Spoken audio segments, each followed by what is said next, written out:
Hi, it's Neve, and in this video I'm going to be talking about PANS and PANDAS. I just edited the video and I realised that the whole video I said PANDAS or PANS, which is correct, but I should have added BGE. PANDAS and PANS indicates that it only affects paediatrics, so under 18s. BGE is the same condition, but with a more inclusive term, because you can get PANS or PANDAS at any age. So watch the rest of the video, but bear in mind that I should have said PANS, PANDAS or BGE. So firstly, what does PANS and PANDAS stand for? So PANS stands for Paediatric Acute Onset Neuropsychiatric Syndrome, and PANDAS stands for Paediatric Acute Onset Neuropsychiatric Disorder associated with streptococcal. I'm going to explain what those mean because they sound really confusing. So with PANDAS, someone gets a streptococcal infection, usually in the throat. Your body then creates something called antibodies.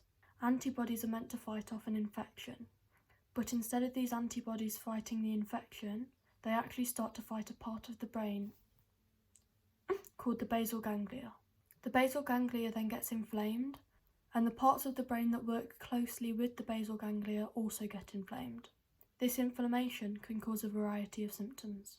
Now PANS is really similar, but instead of it being a streptococcal infection that causes the inflammation, it can be any illness, such as the common cold. Now I'm going to go over some of the symptoms of PANS and PANDAS. I won't list all of the symptoms because I'd be here for a while. Now, everyone's PANDAS or PANS looks different.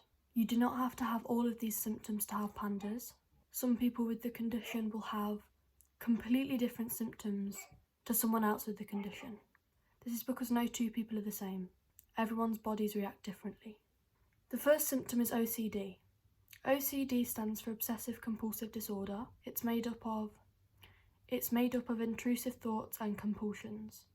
Intrusive thoughts are thoughts that pop into your head without warning. They can be really unpleasant. You're not choosing to think about them, but they can be related to the situation that you're in. In the next few minutes, I'm going to mention some of my intrusive thoughts that could be really unpleasant for you to hear. So if you have OCD and I'm going to trigger you, please don't watch the next few minutes.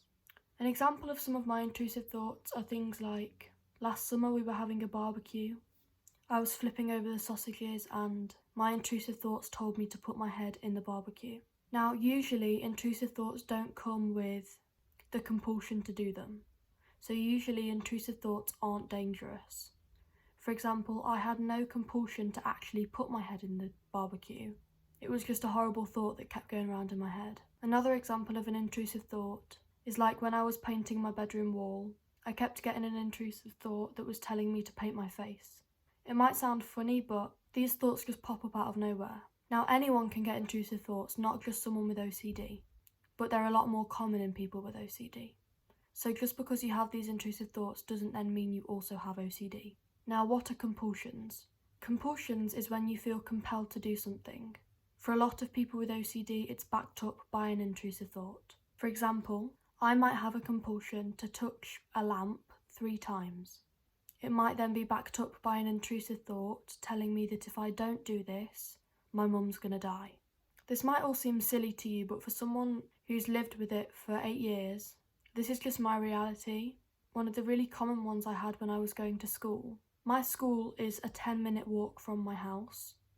My intrusive thoughts would tell me that if I don't walk the long way home from school, my mum was going to die. I would then have to walk like a half-an-hour walk just to get to my house because I was so convinced that if I didn't, it would harm my mum.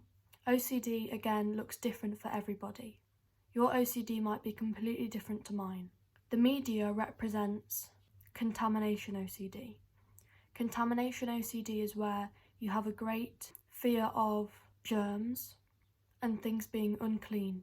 There's another type of OCD, I forgot what it's called, that you need everything to be perfect, like pens lined up in a straight line, etc. These two types of OCD is what I only ever see represented in the media. I've only learnt about OCD like mine through a lot of research and through my counsellor and through having it myself.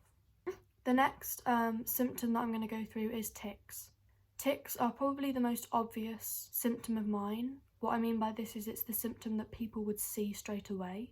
Tics are involuntary movements or sounds. This means that I make noises and movements that I can't control. The most common ones for a lot of people with tics are neck jerks, little squeaks, arm or leg jerks, and then there's the more uncommon tics. Again, for some reason the media only presents swearing as a very common tic, when actually swearing tics, also known as coprolalia, are only seen in 15% of people with tics, making it really rare. Tics can be debilitating.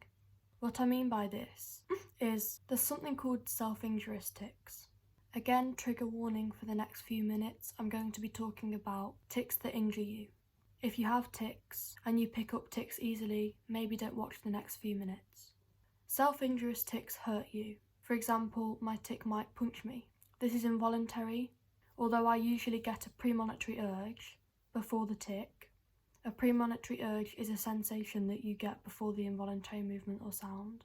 It feels like someone else is punching me because I'm not in control of my body.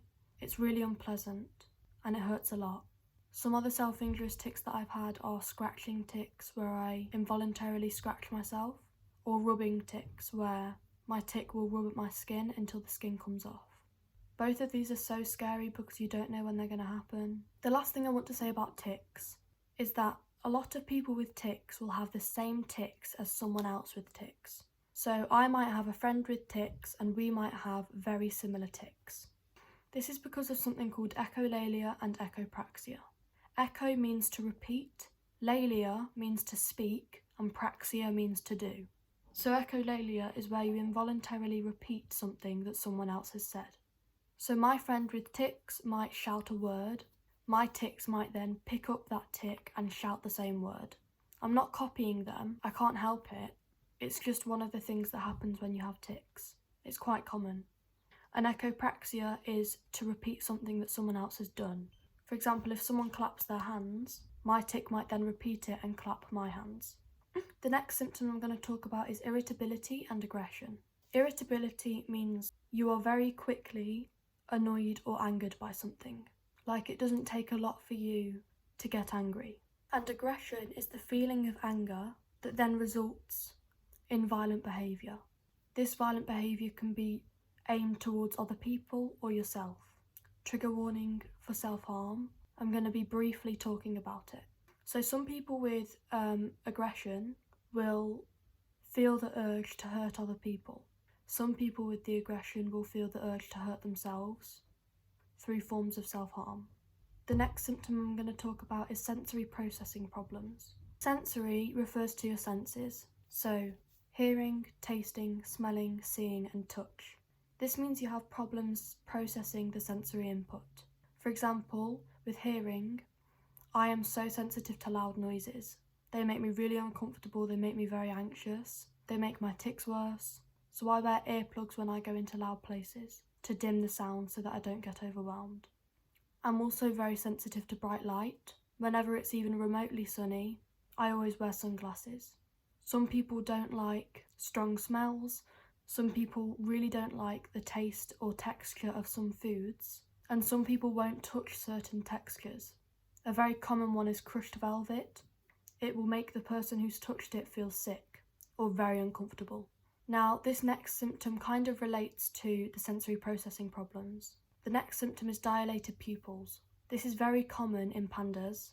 Now, it's not all the time, but someone with pandas or PANS may have very dilated pupils. So they'll be in relatively bright light and their pupils will still be big.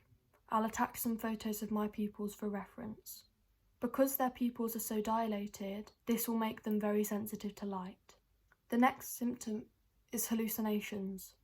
Hallucinations are where you can hear, smell, taste, see, or feel things that aren't actually there. They only exist in your mind, but they feel very real to the person experiencing them. I'm going to go through some examples of my hallucinations. They're very unpleasant, so if you're triggered easily, don't watch the next few minutes of the video. My first ever hallucination was an auditory one, meaning I could hear something. The first one I ever had was a fire alarm that was the exact same as the fire alarm in our school. I got so freaked out, I stood up and I was like, why is no one moving? And they were like, what are you on about? It was very embarrassing for me. I was convinced that the fire alarm was going off. I thought I was crazy, no one else was moving. The second hallucination that I got was a visual one, meaning I could see something. I could see a very large rat with a very pointy face. It was quite a distinctive looking rat. Although it freaked me out, I kind of knew it wasn't real because it was so huge, but it was still horrible. I have some other ones that are really unpleasant, such as seeing blood on the floor or on walls, and other things that I might not go into. In the moment of having the hallucination, it's so scary and it feels so real. Just imagine it like this. There's a table in your dining room and someone's telling you, no, that table's not real. In your head, yes, the table is real. You can feel it, you can see it. That's what it feels like when someone tells me my hallucinations aren't real. It's so real to me that it makes me so upset. Another symptom of pandas and pans is fatigue. Fatigue is extreme tiredness that isn't usually rectified by sleeping. So when someone gets really tired but there's no real reason for it, and sleeping usually doesn't help. Another symptom is urinary frequency / bedwetting. Urinary frequency is basically where you have poor bladder control. This poor bladder control results in you going to the toilet an awful lot. For example, I go to the toilet 4+ times in the night. Bedwetting is where you can't hold your bladder and you urinate in your sleep. This relates to the next symptom, which is sleep problems. This means you possibly might not be able to get to sleep and stay asleep. This is called insomnia. Another sleep problem that people might experience are night terrors, also known as nightmares. They can be repetitive, so you can have the same nightmare every night for a while, or they can be completely different every night. These might then add to the insomnia because you're so scared to go to sleep because you don't want to have a nightmare that you can't sleep. The next symptom is anxiety. Anxiety is the intense feeling of worry or dread, when you get very het up about something and feel very uncomfortable and worried. Anxiety is an intense term for worrying, and it's usually long term. And depression, the intense feeling of feeling sad, and it's long term. This could then result in suicidal thoughts. The next symptom is academic skill regression. This means your academic skills, so how smart you are, decreases unexpectedly and maybe very quickly. And handwriting deterioration. You might have really good handwriting, and when you start suffering with pandas or pans, your handwriting will go downhill. Another one is food restrictions. Some people with pandas or pans restrict their food intake. This can then turn into an eating disorder. Now, it's different for everybody, but usually for people with pandas or pans, they're not unhappy with the way they look, but the food makes them feel physically sick, or they have trouble swallowing the food.